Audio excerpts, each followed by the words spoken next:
Hola Mau, gracias por tenerme acá, por darme la oportunidad y es un gusto siempre estar contigo. Y mucho más en este primer congreso, Misión Ismael, que creo que está siendo de gran impacto para la iglesia latinoamericana. Así es, mi hermano. Entonces, bueno, el público es todo tuyo. Muchas gracias. Bueno, yo soy la parte bonita del congreso. Mentira. Hoy vamos a hablar sobre los puentes y barreras de evangelización de musulmanes. Sé que algunas personas que han estado aquí ya pasando por acá han hablado de muchas otras cosas, ¿no? Han hablado de la veracidad del Corán. Y Mau va a profundizar mucho después de esta ponencia, va a hablar un poco más de qué es el Corán. Y pues bueno, quiero contar cómo empezó esto y pues qué vamos a ver hoy. Vamos a ver que somos embajadores de Cristo, que hay puentes que podemos tender hacia el mundo musulmán, hacia los musulmanes, y también hay muchas barreras que tenemos que tener cuidado de no cometerlas. Les voy a contar ahí un par de experiencias que me ha tocado vivir acá en el Ecuador y que hoy de mañana con una amiga nos acordábamos de esto que empezó hace como 7 años, este ministerio, y muchas veces algunas imprudencias pueden hacerte tener algunos sustos, pero confiados en que el Señor nos cuida. Y finalmente, cómo alcanzarlos. Y quiero empezar con este versículo que está en 2 Corintios 5:20, que dice: así que somos embajadores en nombre de Cristo, y como Dios los exhorta por medio nuestro, les rogamos en nombre de Cristo, reconcíliense con Dios. No hay otra persona aquí en la tierra mejor que tú de dar tu testimonio, de demostrar que eres cristiano. Siempre tenemos que buscar la forma de, así sean musulmanes o no musulmanes, en el lugar donde nos encontremos, en nuestro trabajo, en nuestro lugar de estudios, en donde estemos, demostrar a Cristo y demostrar a Cristo con amor. No hay mayor o mejor motivación más que el amor. El amor es la base de toda la vida cristiana y Cristo mismo lo dijo, ¿no? Conocerán que somos sus discípulos cuando nos amemos. Y ser parte de un embajador es eso. ¿Qué es un embajador? Pues todos lo conocemos, es una persona, es un tercero que representa a su país y que comparte de su país, que trata de cerrar tratos comerciales, que trata de mostrar un poco más de su cultura en el país donde está, en el país anfitrión. Y en este caso, nosotros vivimos un siglo que no es nuestro siglo. Nuestro lugar es el reino de los cielos y la misión que el Señor nos ha dado es ir y hacer discípulos a todas las naciones. No solamente, como decía el Mao, no solamente es de ir y entregar un panfleto. Y aquí les cuento mi primera no sé si imprudencia o inocencia. ¿Por qué empieza a gustarme mucho esto de alcanzar a los musulmanes? Cuando yo estoy pasando por el seminario bíblico Alianza, eh, nos empiezan a dar como que clases de religiones, sectas. Y en una de estas clases hablan sobre los musulmanes y hablan sobre los 5 pilares, lo que hemos aprendido en estos 2 días de ponencias, 3 días, disculpe, en el donde hablan de la oración, el ayuno, la limosna, la yihad o la guerra santa y la peregrinación, la peregrinación a la Meca. Y pues en ese momento en mi corazón se activa recuerdos. Para mí un recuerdo detonante es los atentados terroristas del 9 de septiembre de 2001. ¿Por qué es tan detonante para mí? Y con mi familia tuvimos la bendición de estar una semana antes de que las Torres Gemelas caigan. Y para mí es un recuerdo muy vívido el cerrar los ojos, acordarme la llamada de mi mamá a las 8 de la mañana y decirme: mi hijo, mira las noticias, mira CNN, algo pasa en Nueva York. Y claro, después de eso me quedé enganchado y ese fue mi primer contacto con los musulmanes. Fue un contacto obligado. Los había visto en el aeropuerto. ¿Quién no? Si viajaba a los Estados Unidos, y ahora aún más, si es que vamos por los shawarmas, vamos a verles, ¿no? Con sus turbantes o con las mujeres cubiertas. Eh, pero me llamaba mucho la atención que estos terroristas hayan secuestrado personas para irse a estrellar en el World Trade Center y, y por qué lo hacían. Entonces, ellos representan un modelo. Ellos, después hablaremos un poco de la yihad, ya se ha hablado un poco de la yihad, que cuando tú hablas con un musulmán occidental, la yihad es esta lucha entre bien y mal que tenemos que tener todos los días para que el bien siempre triunfe en el mal. Pero cuando vemos el Corán, sobre todo las suras de la espada, encontramos que hablan sobre tener que matar a otras personas que no crean en el Corán. Y entonces ahí te preguntas, los yihadistas, ¿vendrían a ser como los reformadores del Islam? Un Islam que se empezó a desviar de las enseñanzas de Mahoma, o que ya no eran tan radicales, sino que Mahoma enseña en ciertas partes del Corán. Y los hadices, ¿qué son ahora? Entonces, ellos también representan y nosotros tenemos que representar a nuestro país, que es el reino de los cielos. ¿Y cómo lo hacemos? Es de la mejor manera, con el amor de Cristo. Es nuestra tarea compartir. Dios hace a los cristianos, Dios hace que ellos, cuando nosotros vamos y hablamos y demostramos amor, Dios con el Espíritu Santo, como nos contaba el hermano, el Espíritu Santo es quien convence de pecado, es el que convence de justicia, de amor y paz. Y nuestra tarea como hijos de Dios, como embajadores, es compartir, no obligar. Y creo que muchas veces esa es una gran falacia que nosotros hacemos y queremos que nosotros creemos que estamos convirtiendo a la persona. No, es el Espíritu Santo. Mientras nosotros representemos bien al reino de los cielos, lo hacemos bien. Y como embajadores tenemos 4 actitudes para mí que son sumamente importantes: el amor, la amistad, los puentes y la Biblia. Amor, mostremos amor sin compasión, mostremos amor sin importar quién está ahí, si es de un color parecido a nuestra piel o no es de un color parecido a nuestra piel, que sea una persona o quien sea, mostremos amor, mostremos siempre compasión. Llegamos a Cristo porque vimos el amor de Cristo en otras personas. En mi caso, yo conocí a Cristo por el amor que mi abuelito siempre ha tenido hacia Cristo, y en una carta, en un encuentro, me puso José uno nuevo y eso tocó mi corazón. Pero también hay que edificar una amistad. Cuando nos acerquemos a una persona musulmana, hagámoslo sinceramente, hagámoslo porque nos interesa, no porque queremos ganar esa almita para el cielo. Ese es el propósito final. Sí, pero lo importante es quién es esa persona hoy en día. Acerquémonos con amor, edifiquemos amistades profundas. Y aquí les puedo contar de mi amigo, lo titularé como el turco. Por la gracia de Dios, yo pude ir a Estados Unidos a estudiar mi maestría. Y pues bueno, cuando estuve los primeros 6 meses, me hice muy buen amigo de una persona turca. Literalmente nos hicimos amigos, nunca hablamos de religión, hasta casi 2 meses antes que yo venga a Ecuador.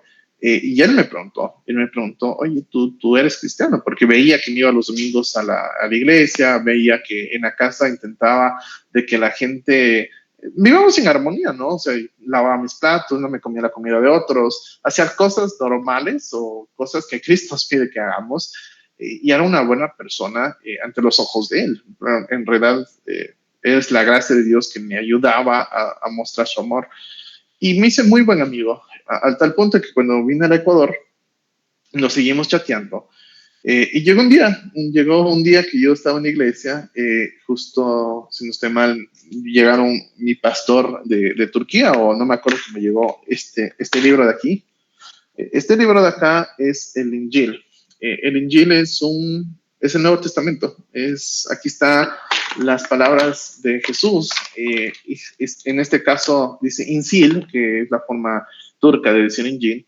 Y pues bueno, me quedé con uno yo para como recuerdo, y los otros me lo llevé a Filadelfia de nuevo.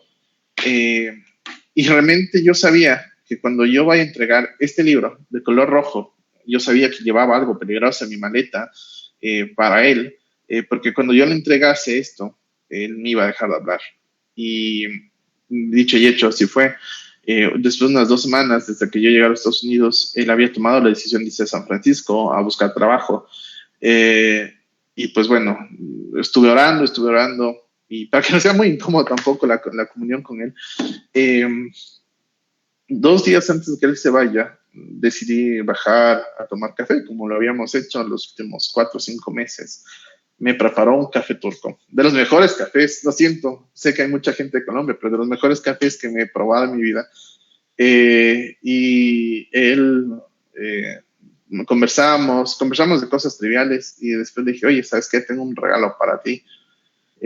Es un regalo que te lo hago con todo mi corazón y es un regalo importante porque cuando una persona es importante en mi vida, hago este tipo de regalos y le saqué el Injil y él lo recibió muy cortésmente y de ahí me dejó de hablar.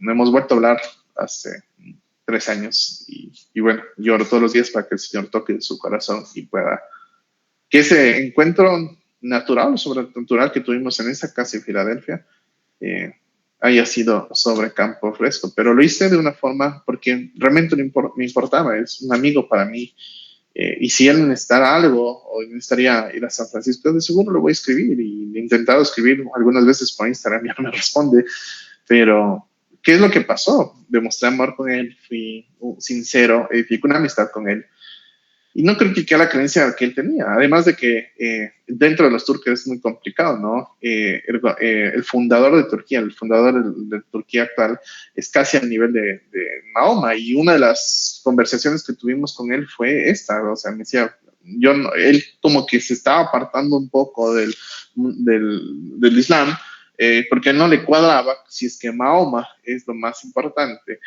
cómo es que en Turquía había una persona casi al nivel de Mahoma. Así como cuando ayer aprendíamos del Corán, antes de ayer, de que el Corán es casi al mismo nivel que Alá. Entonces, él no entendía esas cosas y pues bueno, nunca critiqué sus creencias y sobre todo nunca discutamos. No discutamos con alguien. Si conocemos la verdad debería ya por sí sola. No es necesario discutir con alguien porque tú no tienes la verdad. La palabra dice que a veces hay que callar y no discutir con los necios. Eso es más sabio. Y muchas veces, por el apasionamiento, nos gusta querer tener la verdad. Si tú vives la verdad, si tú crees que Jesucristo es la verdad, el camino y la vida, ¿por qué tienes que discutir? Demuestra que Él es la verdad. Y Él solo va a demostrar que es la verdad. Y después vamos a hablar sobre los puentes hacia el Evangelio. Y más adelante vamos a ver ciertos pasajes del Corán que hablan sobre Jesucristo y que podemos usar como puentes desde una forma teológicamente hablando, ¿no? Y después hay también conceptos similares entre el Islam y el cristianismo que nos ayudan a construir puentes y que podemos empezar a edificar las cosas o una relación con ellos. Son seres humanos igual que nosotros, no son diferentes. Ellos también tienen tienen una lógica, ellos tienen una cultura, pero todos tenemos un cerebro que el Señor nos dio para usarlo y racionalizar las cosas, ¿no? La Biblia, siempre utiliza la Biblia. Es mucho más aconsejable que si tú no dominas el Corán, que por cierto, para dominar el Corán toma muchos tiempos, porque es un desorden, ya les voy a contar esa historia del Corán. Eh, pero la palabra de Dios es la Biblia. Entonces usa la Biblia constantemente. Lee la Biblia primero, domina la Biblia, entra a un curso de apologética en nuestra academia de Revolution Times Ministries, y toma un curso de apologética. Sé firme en tus bases antes de querer ir a las bases de alguien más. No importa la religión. Hoy en día estamos hablando de Islam, pero lo mismo va a suceder con los mormones, los testigos de Jehová, que son sectas de cristianismo, pero aún con el budismo o con el Islam, que viene de la misma raíz, que somos primos cercanos. Y la última, darles un Injil como un regalo. Ese es el mejor regalo que podemos dar. Existen 4 tipos de musulmanes: los musulmanes culturales, que constituyen la mayoría de musulmanes alrededor del mundo, tienen información tradicional, vendría a ser como un católico cultural, ¿no? Que hoy nosotros vivimos en una región del mundo donde el 80% o el 70% se identifica como católico, entonces, y a veces solo observan las tradiciones. Y estos son este tipo de musulmanes culturales que nacieron en un país musulmán, que les enseñaron desde muy pequeño que Mahoma es el único profeta y que Alá es el único Dios, y que la Biblia está corrompida, que el Antiguo Testamento está corrompido, y con ellos sí puedes conversar, llévales cuestionar su fe, como en algún momento tú puedes estar cuestionando tu fe de cristiana, ¿no?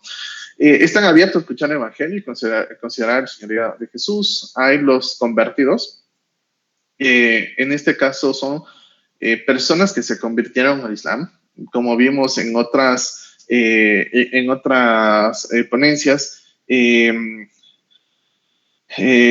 Disculpe.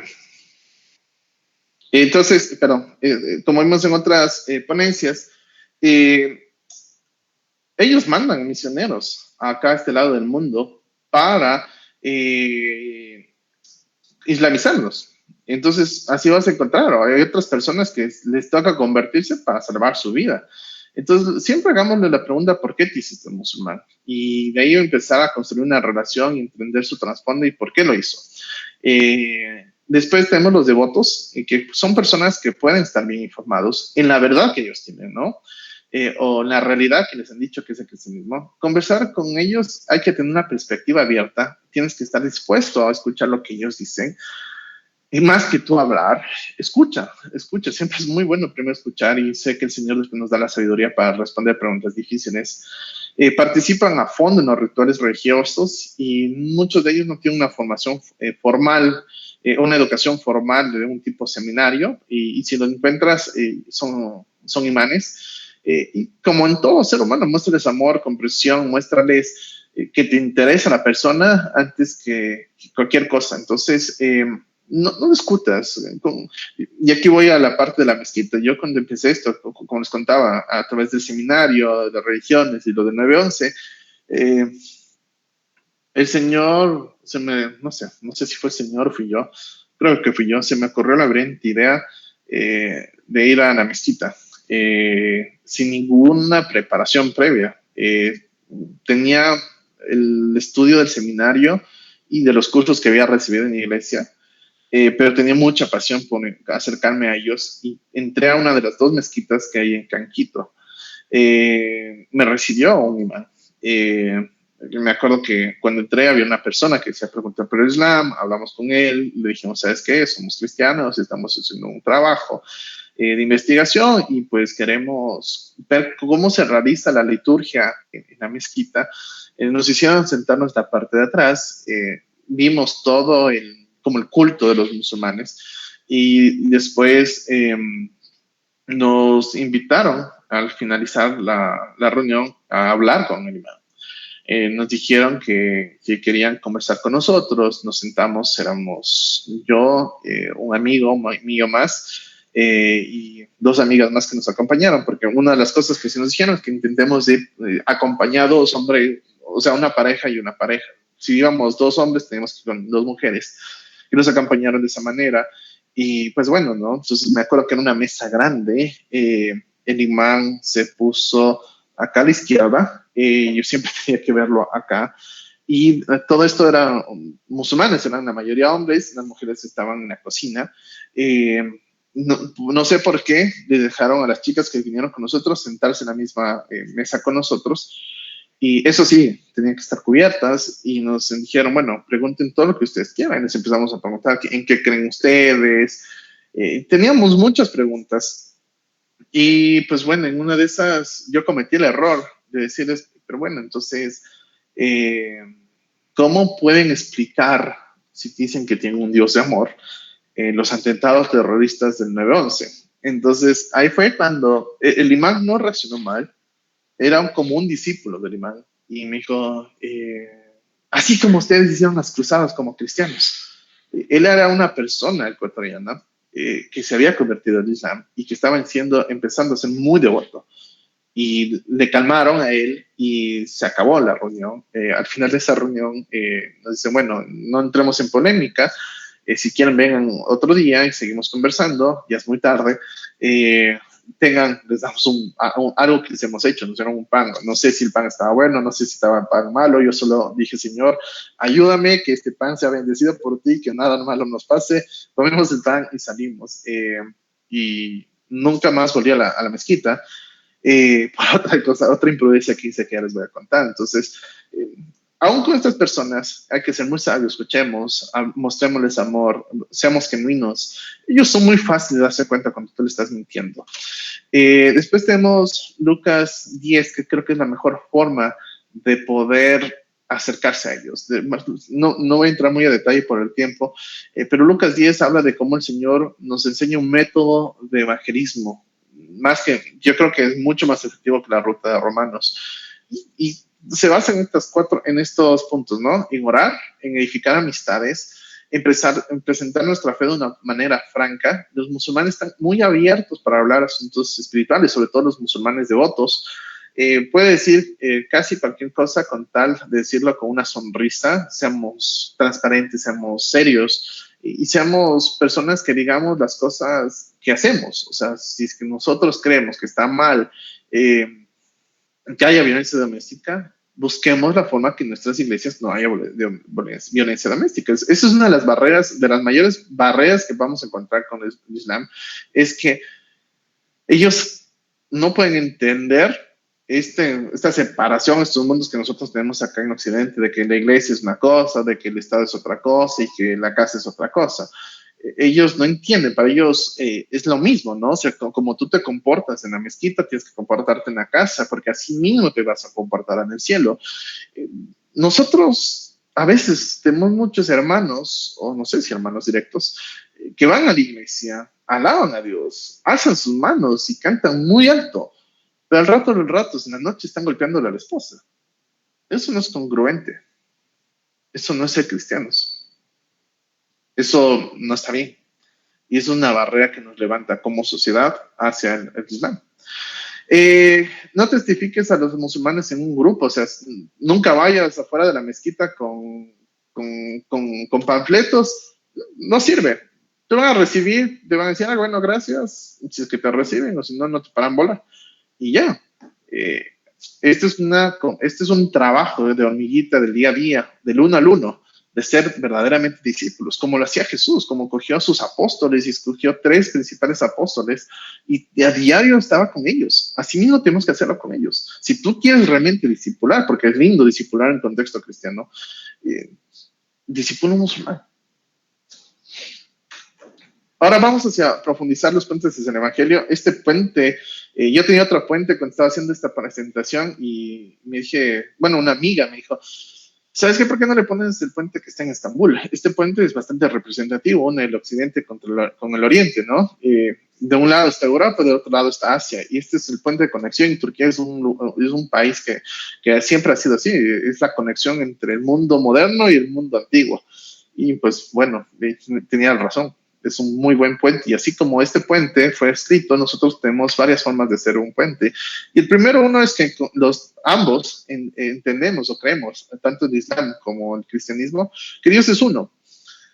Tanto ellos como nosotros creemos que hay un solo Dios. Y hay ciertas características de Alá que podemos estar de acuerdo en los siguientes nombres que ellos usan, como Al-Barri, que es el creador, Al-Qudos, que es el más sagrado, Al-Ahramen, que es el más misericordioso, Al-Malek, que es el rey, Al-Adil, el que es el justo, y Al-Walud, que es el cariñoso, que son características que habla el Islam respecto a la de algunas otras características que estamos de acuerdo, porque Dios es creador, es el ser más sagrado que puede existir, es el más misericordioso, es el rey, es el justo y es el cariñoso. Lo que no podemos estar de acuerdo son otras características de Alá, que acá algún libro que yo les recomiendo que ustedes puedan leer, que se llama No hay otro Dios sino Alá o Jesús, que es un libro escrito por Nabil Qureshi, que entiendo que también ya se conversó algo de él.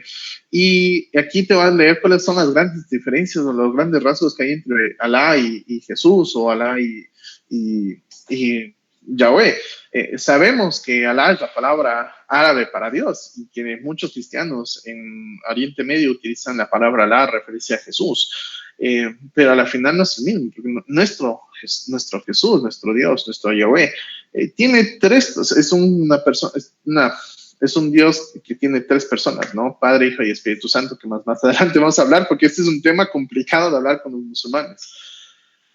También entendemos, tanto ellos como nosotros, que el hombre es pecador.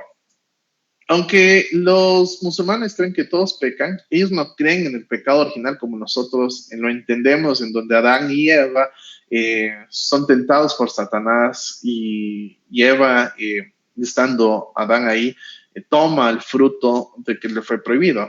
Pero ellos creen que todos pecan, nosotros también creemos que todos pecan. Y esta parte del pecado original, esta concupiscencia o la tendencia a pecar, es sumamente importante tenerla clara para poder ir a compartir con los musulmanes después. De acuerdo al Corán, los profetas pecan y no cumplen la ley de Dios. Y aquí hay una incongruencia, porque si Jesús fue un profeta, ¿por qué el mismo Corán dice que Jesús no pecó? Y hay ciertos atributos de Jesús que son bastante interesantes y son luces que podemos usar a hablar de Jesús, aún mismo el Corán, si es que vamos a usar esta herramienta que es la menos recomendada, ¿no? Y Jesús, como les dije, fue el único profeta sin pecado. Entonces, ¿cómo es eso? ¿Cómo es posible que si todos los profetas pecan, si Mahoma se cree que también pecó, o tal vez estoy hablando por hablar, pero Jesús sí fue el único profeta sin pecado, ¿no?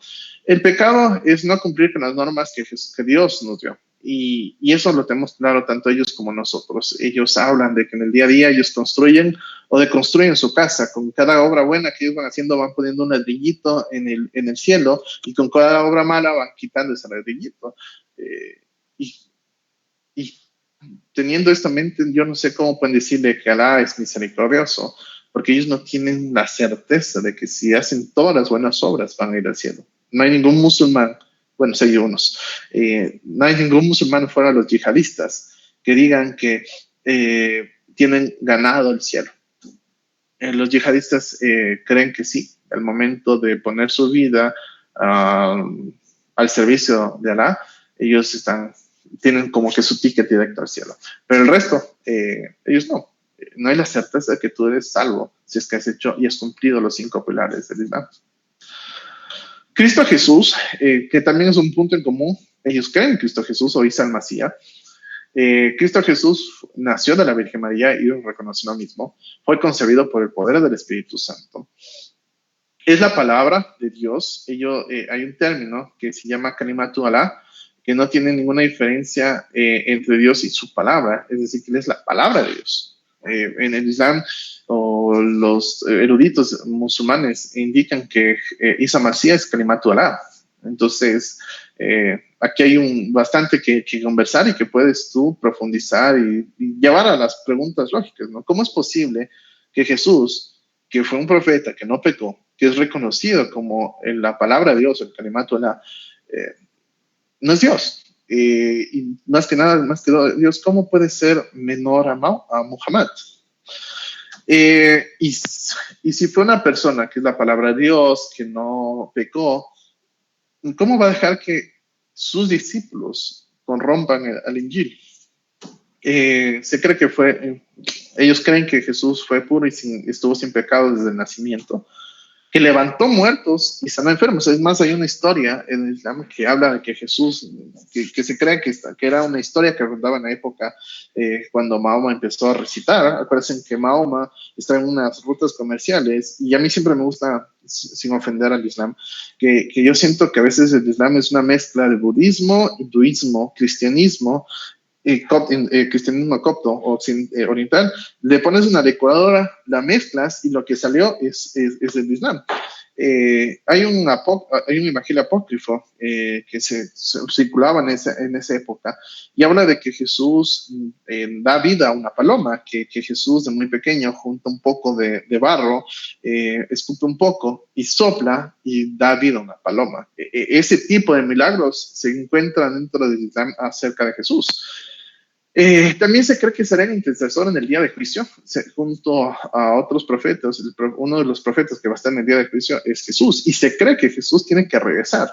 Dentro de la corriente chiita, sobre todo, hay un término que se llama el Ahmadí, que es como el anticristo para nosotros, que viene a unificar a la tierra, y después de eso vendrá el juicio final, y entre uno de esos que vienen en el juicio final y que intercede es Jesucristo, y que volverá a la tierra, que ya me adelanté. Según el Corán, en el 4.171, Sura 4, Aleya 171, el ungido Jesús, hijo de María, es solamente el enviado de Alá y su palabra que le ha comunicado a María, y un espíritu que procede de él. De eso dice en el Corán. esa es la relevancia que tiene Jesús aún en el Corán. Y siempre que yo he hablado con otras personas, yo defiendo este punto. O sea, para mí el Corán es una obra que no proviene de Dios, como decía Mauricio en su ponencia acerca del Corán. Si la cristiana aquella que era familiar de la mujer de Mahoma le hubiese dicho lo que está en Pablo, lo que dijo el apóstol Pablo, muchas cosas cambiarían, ¿no? Y yo creo que en medio de esas mezcolanza que es el Corán, porque es muy complicado leerlo, yo intenté, y aquí viene la siguiente parte, yo alguna vez se me ocurrió meterme en el internet y poner Islam, ¿en dónde consigo un Corán? Llené mis datos y me llegó, ay, dime un segundo, me llegó toda esta cantidad de libros en un paquete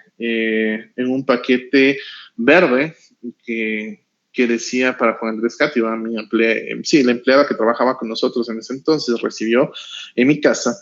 Y en este empaque yo me asusté. Venían letras en árabe y sí, sí estaba muy de moda. Cogí ese paquete, creo que fue la primera vez que tuve tanto miedo de recibir algo de los musulmanes y me llevé este paquete al seminario. Dije, bueno, si es que es algo malo, si es una bomba biológica, si es una bomba, lo que sea, lo que tenga ahí adentro, porque al final sí fue una bomba de literatura, lo que venga ahí adentro, espero que no me haga daño. Y si me hace daño, que se vaya llevando con mis hermanos del seminario. Y dentro de esto, sobre todos los libros, me llegó este Corán, que es la versión traducida, o el doble Corán y su traducción complementaria en lengua española. Tengo en un lado tienes el árabe y en otro lado tienes el español, y se lo lee de derecha a izquierda, y esta creo que es la versión del doctor Abdullah Abdel Muhsin Turki, que creo que es el de Arabia, no me acuerdo si es el de Arabia Saudita, que entendíamos que era de la escuela de Egipto. Y me llegó esto, y intenté leerlo como la Biblia, desde la primera sura hasta la última sura, no entendí nada. Cuando llegué a leer la sura de la vaca, que creo que es la segunda sura, dije, no, sabes que yo no entiendo esto. Es imposible entenderlo porque es una cosa por acá, otra cosa por acá y se acababa. Pero bueno, en medio del Corán, en medio de estas mezcolanzas, hay ciertos versículos o ciertas aleyas que hablan sobre Jesús. Y aunque el Corán está de acuerdo con la Biblia de que Jesús es la palabra de Dios y el Espíritu de Dios, los líderes musulmanes enseñan que solo fue un hombre, que nunca fue crucificado y que volverá a la tierra algún día.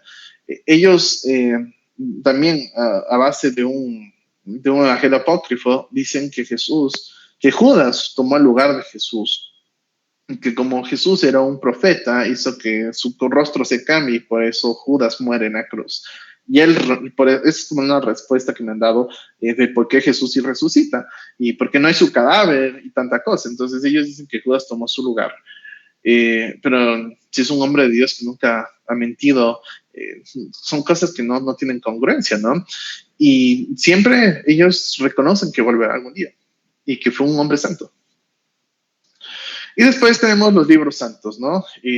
La Torá, que es los primeros 5 libros del Antiguo Testamento, que es la Torá, el Zabur, que son los salmos escritos por el rey David, y el Injil, que fue escrito por Jesús. Ellos creen que los evangelios fueron escritos por Jesús, y bueno, ellos culpan mucho a Pablo, sobre todo, de que Pablo fue el que cambió el contexto y que Pablo fue el que corrompió, en teoría, el Evangelio. Cuando vimos lo de la Biblia, es imposible que Pablo haya cambiado. Los manuscritos son iguales. Hay mucha evidencia arqueológica de que la Biblia no ha cambiado en su fondo. Tal vez en algún otro punto, pero en su fondo, en su mensaje nunca ha cambiado. Entonces, ellos hablan de esto y que cada uno, y aprendimos que cada uno de ellos fue corrompiéndose y que nos mandó el Corán a la final. Es más, el Corán vendría a ser como Jesús, porque el Corán es el último mensaje de salvación que nos quiere dejar a Alá, a los hombres a través de Mahoma, y Jesús lo mismo, es la palabra de Dios que nos viene a dar el mensaje de salvación, ¿no? También creen en los profetas, creen en Adán, en Noé, en Abraham, que que Dios redimió al hijo de Abraham con un carnero, ellos hablan de Ismael, y que lo llaman a esta fecha lo llaman el Eid al-Adha, y después tenemos a Jonás, Juan el Bautista, y hombres santos que son reconocidos también por ellos. Y que si queremos hablar de los profetas, podemos hacerlo con mucho gusto. Pero bueno, también tenemos barreras, ¿no? Hacia el Evangelio, que les decía, una de ellas es la congruencia del mundo occidental, del mundo cristiano. ¿Cómo es posible que en el mundo cristiano haya pecados que no existirían, ¿no? O que no deberían ser permitir. Otra barrera, perdón, es que los musulmanes piensan que los cristianos creemos que María tuvo una relación física con Dios, lo cual es una blasfemia, y eso fue una de las primeras cosas que me confrontó esta persona, este imán, cuando estuve en la mezquita. Me dijo, pero ¿cómo es posible que Dios, siendo tan santo, se pueda mezclar con un hombre? Si tiene que haber relaciones sexuales con una mujer para que nazca un hombre. Claro, yo no tenía muchas bases no había estos congresos como para poderle decir una respuesta sabia, y solo escuché, aprendí, y después dije, bueno, si creen que Dios es todopoderoso, que Dios es el más supremo, ¿cómo es posible que ellos no crean que pueden hacer algo de la nada? Si es el Dios creador, ¿cómo es posible que ellos no crean que ese Dios creador pueda crear algo de la nada? Para ellos tiene que haber una relación física para que haya un embarazo. Entonces, ¿qué tipo de Dios están creyendo ellos? Después también creen en la otra cosa, y este sí fue uno de los puntos que más difícil fue, porque yo había recibido justo la doctrina de la Santa Trinidad en el seminario y me sentía preparadazo para hablar de la Santa Trinidad. Los musulmanes piensan que son tres dioses los que adoramos: a Dios Padre, a Jesús y a María. Acuérdense que los musulmanes, el cristianismo el Mahoma, el cristianismo que él conocía es el cristianismo copto, que ya aprendimos que el cristianismo copto es súper idólatra. Y aún lo es. Si es que vamos a Grecia, vamos a Egipto, vamos a Rusia, vas a ver cosas que en los templos católicos romanos nunca verías. Entonces ellos piensan que adoramos estos tres dioses.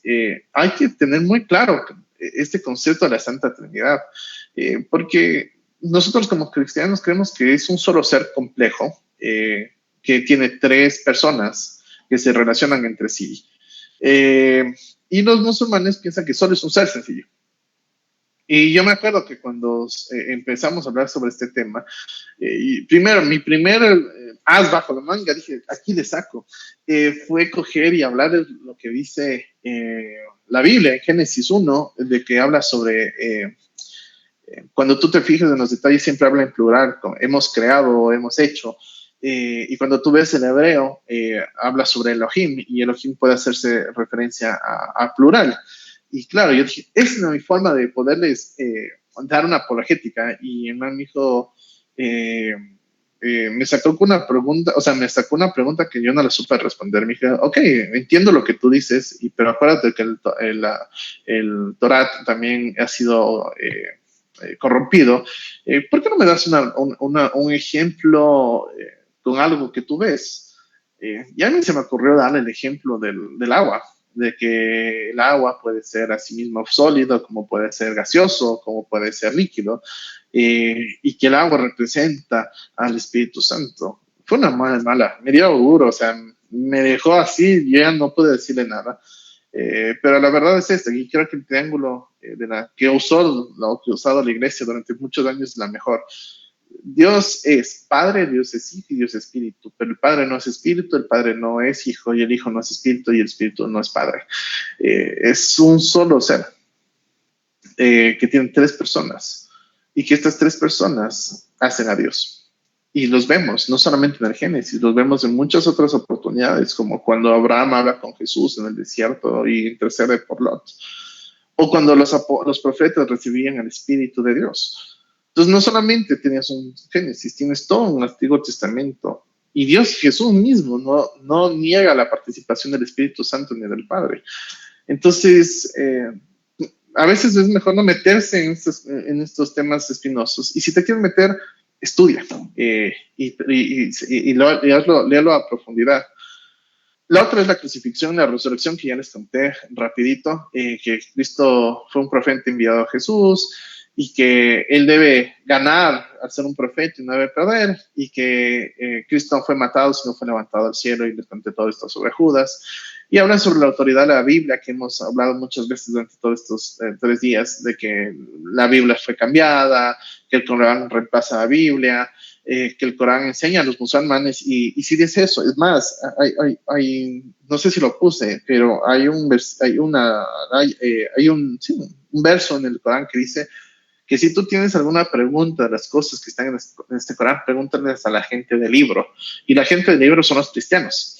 Entonces enseña a los musulmanes a leer y a preguntar, sobre la gente del libro. Y es lo que les estaba diciendo. El Corán dice que los cristianos tienen el poder para juzgar el mensaje del Corán. Pero a veces se les caen esos versículos del Corán. Ellos no entienden la salvación por gracia. Los musulmanes creen que ellos toman responsabilidad por sus pecados, mientras los cristianos simplemente hacen a Jesús responsable por sus pecados. Y esto es lo que les venía diciendo, ¿no? Vivimos en esta incongruencia de vivir bajo la gracia, y a veces abusamos de la gracia. No abusemos de la gracia. Seamos agradecidos con la gracia y hagamos las cosas adelante por amor a Él. ¿Cómo alcanzarlos? La autenticidad del Injil, que es una de las formas más difíciles de conversar, porque el musulmán te dice: no ha sido corrompido el Injil, no ha sido reemplazado el Injil por el Corán.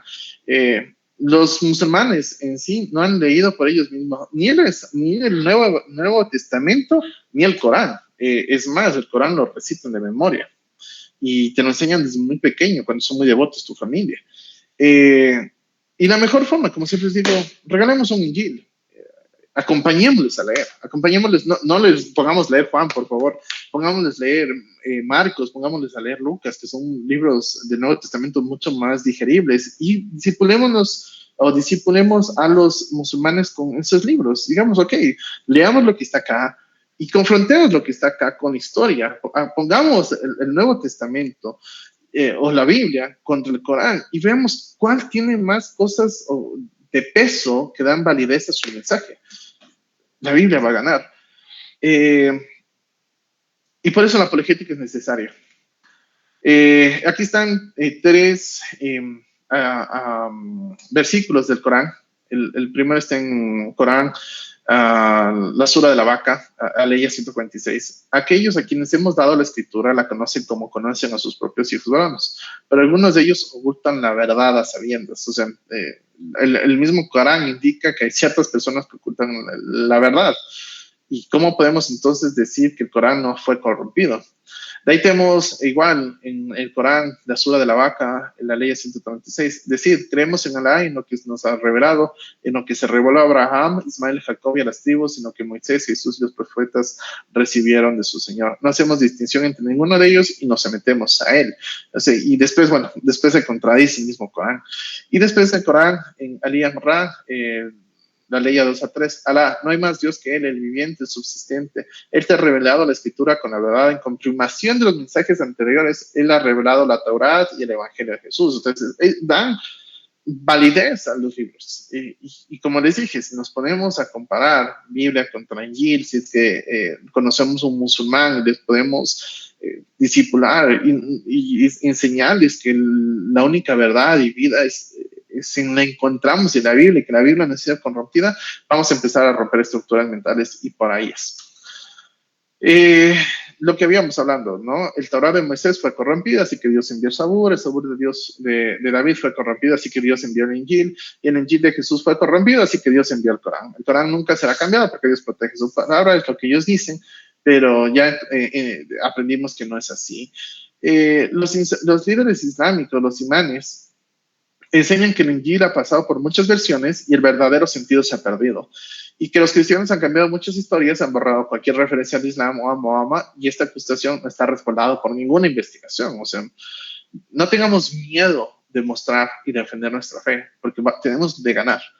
Y bueno, la perspectiva cristiana frente a esto que ellos dicen, en 2 Timoteo 3, 16, 17, podemos sacar cosas como que Dios inspiró la escritura del Injil, que Dios guardará su palabra para iluminar y juzgar a la raza humana, que si es un Dios todopoderoso, ¿cómo es posible que este Dios todopoderoso permita que un hombre no poderoso, cambie el mensaje y que haya tantas modificaciones. Y cuando tú revises el Torah, los Salmos y el Nuevo Testamento, están bajo un mismo libro, que es el Nuevo Testamento, y ha sido una revelación a través de los tiempos. Entonces, ¿por qué necesitamos otro más? Los individuos que tienen interés pueden aprender el griego antiguo para estudiar en su idioma original y es fenomenal eso. O sea, si es que ustedes pueden estudiar griego y ver y demostrarle que en el griego original está la misma traducción que en el español, en el inglés o en el francés, que su mensaje no ha cambiado, súper chévere. Metas en RTM Academy. Y por eso tenemos tres niveles de responder: el nivel teológico, el nivel lógico y el nivel histórico. Aquí hay algunas referencias acerca del Injil. Esto les voy a mandar.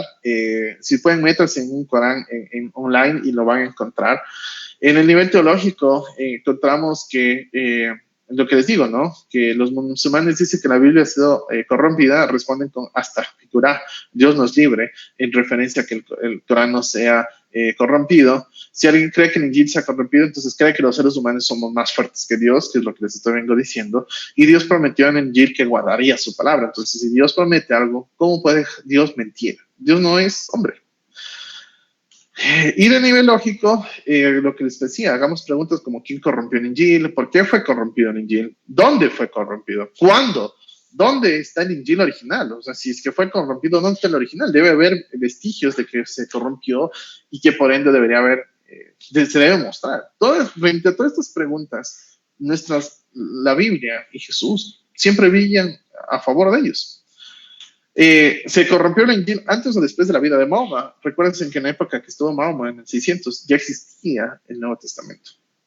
Ya había copias que se desplazaban por ahí, entre apócrifos y evangelios apócrifos, ya existía. Y en el nivel histórico, encontramos cosas que no voy a profundizar, pero que hay desde la etapa de los testigos, desde el 33 recién hubieron testigos vivos que escribieron sobre el Nuevo Testamento, y en la etapa de la persecución, a pesar de que los romanos promulgaron decretos de matar cristianos y quemar los libros, hemos encontrado manuscritos parciales, hay escritos y cartas de los padres de la iglesia que hacen referencia al Nuevo Testamento y su mensaje sigue igual. Hay leccionarios, hay muchas cosas que podemos demostrar que la Biblia sigue igual. Después viene la etapa de la traducción, que viene desde el 325 hasta nuestro tiempo, en donde encontramos manuscritos como el Sinaítico, que fue encontrado en Santa Catalina del Monte de Sinaí, que no hay muchas diferencias, el manuscrito vaticano, encontrado en el Vaticano, el alejandrino, que se encontró en Alejandrina, y todas las traducciones actuales están basadas en los manuscritos griegos, y el mensaje es uno mismo, y el significado sigue siendo igual. Jesús vino a salvar a la humanidad. Entonces, aquí entramos en este punto de decisión que lo podemos resumir en Apocalipsis 3:20 y lo resumo en tres partes, ¿no? Podemos utilizar el puente como un termómetro con algunos musulmanes, mientras que en otros no mucho, pero intentemos. A lo mejor tendrás que compartir información más de una vez, probablemente muchas veces, porque no lo van a entender a la primera, porque estás rompiendo estructuras en su mente que no lo van a entender, que no van a vayan de su lógica.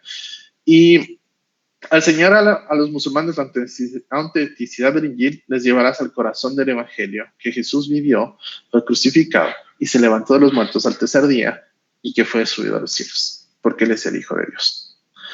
Esa es la única forma de poder compartir con ellos. Y quiero terminar compartiendo un video que espero que esté con audio. No sé. Mau, si es que mando un video, sí va con audio, ¿cierto? No es como en Zoom o con Teams. Ahí no escucho nada. Bueno, lo voy a mandar ya. Denme un segundito.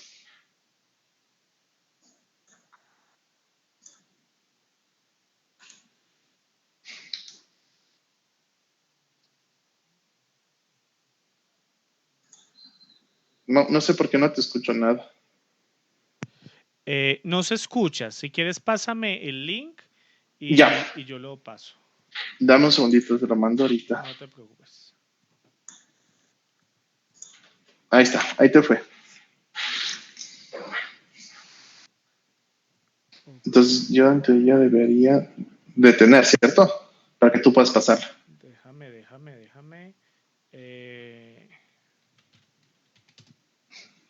un segundo y ya te lo paso. Bueno, aquí la gente estuvo bastante participativa. No olviden enviar sus preguntas. Si tienen alguna pregunta por ahí, no olviden enviarla. Eh, no me... ok, me enviaste el enlace, fue aquí. Yo estaba buscando el enlace en otro lado. Perdón, disculpa. No te preocupes, aquí todo perdido. Listo, aquí ya está abriendo el enlace y aquí va el video.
Listo.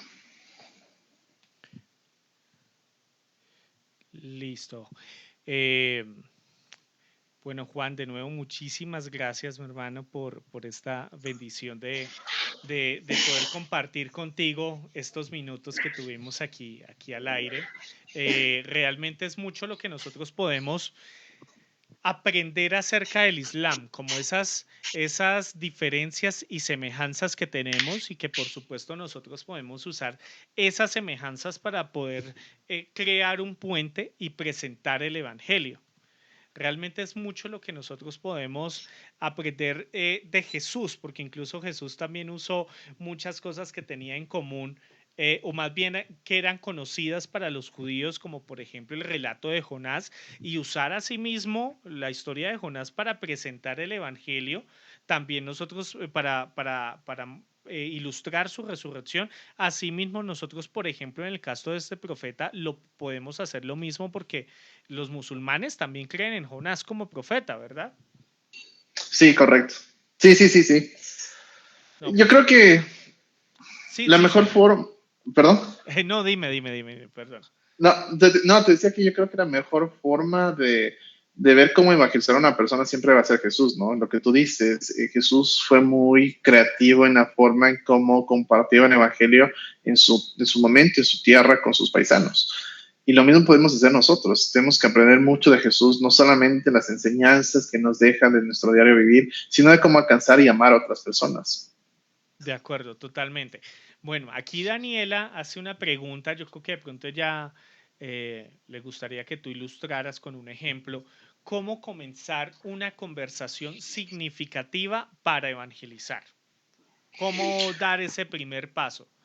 Yo creo que primero orar mucho. En el caso de mi amigo Turco, se dio en un momento en que yo estaba haciendo la merienda y de la nada bajó él y empezamos a hablar de política. Yo había terminado de hacer, creo que espaguetis, alguna cosa por el estilo, y me senté y claro, lo normal era que cojas, comas rápido, no hables mucho con la otra persona y te vayas.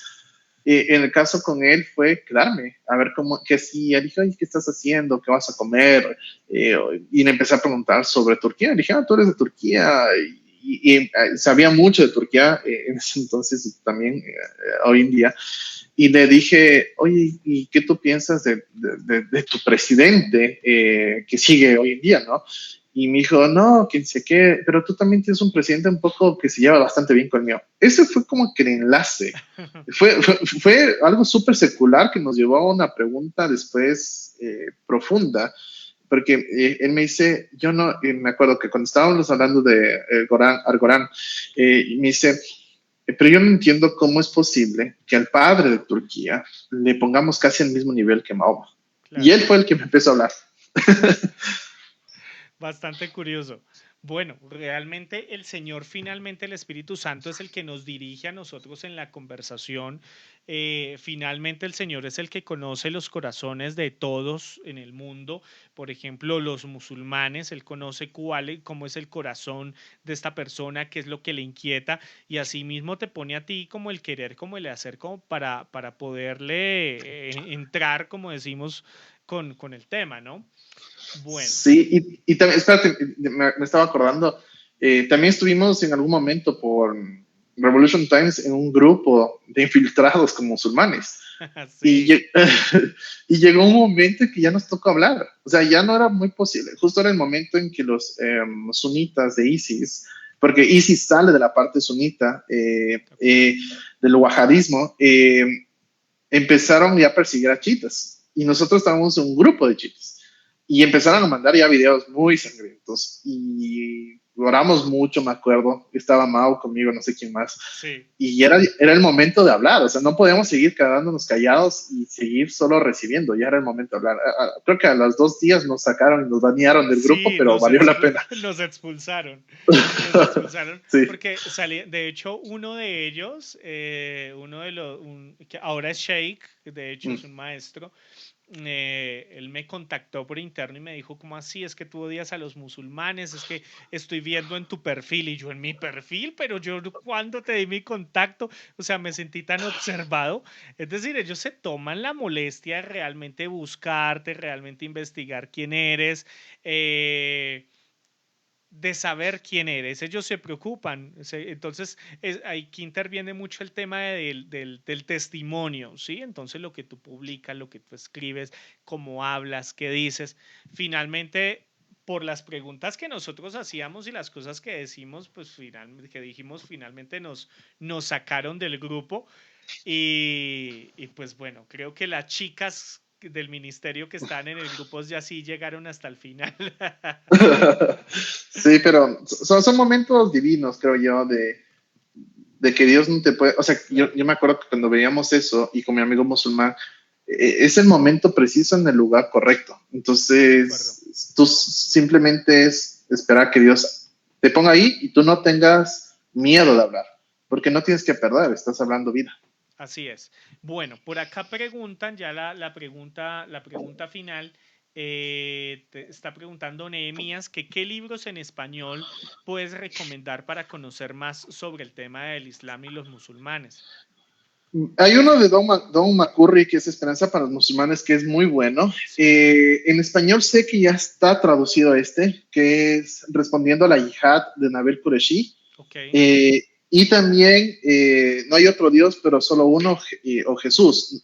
No sé si este está ya traducido, pero el que habla, el primero de estos, que no me acuerdo cómo se llama, de Nabil Qureshi, que ayer dijo, no, se me fue el nombre, quien lo citó, Alá o Jesús.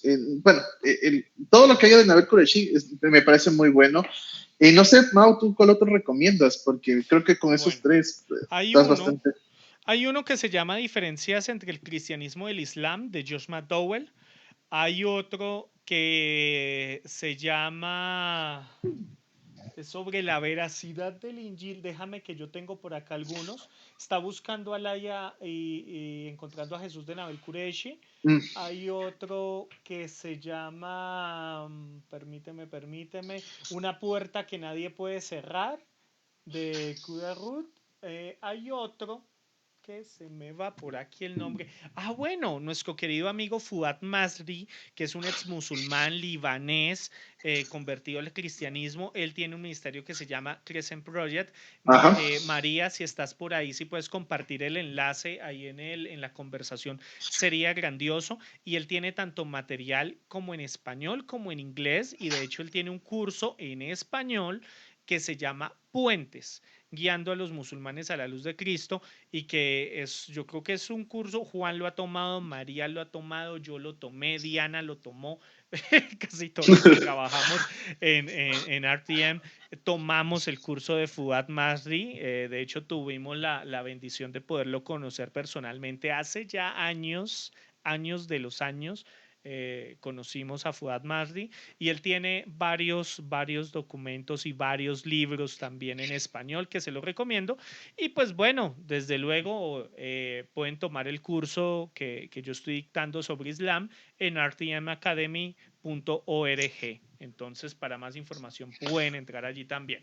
Bueno, Juan, hermano, muchísimas gracias por Ok. compartir tus conocimientos con nosotros. Muchísimas gracias. Sé que, bueno, el tiempo es corto aquí en las redes sociales y es mucho todavía lo que podríamos quedarnos aquí hablando y hablando y hablando. Pero bueno, esto es tan solo una abrebocas para seguir estudiando, para seguir aprendiendo. Juan, muchísimas gracias. A ti, Mau, gracias a todos y espero que haya sido de mucha bendición todo lo que hemos hablado acá. Me quedo con lo que dice al último de este video. Jesús camina aún con nosotros. Isa Masía is walking through the Middle East. O Jesús el Mesías camina a través del Medio Oriente y lo hace por amor a todos nosotros. Nosotros no somos mejor a ellos. Somos igual de pecadores y la diferencia es que conocemos a Cristo y tenemos ahora la urgencia de llevar de ese amor a otras personas. Hagámoslo siempre por amor a ellos. Así Gracias, es. Mau. Así es, Juan. Muchísimas gracias.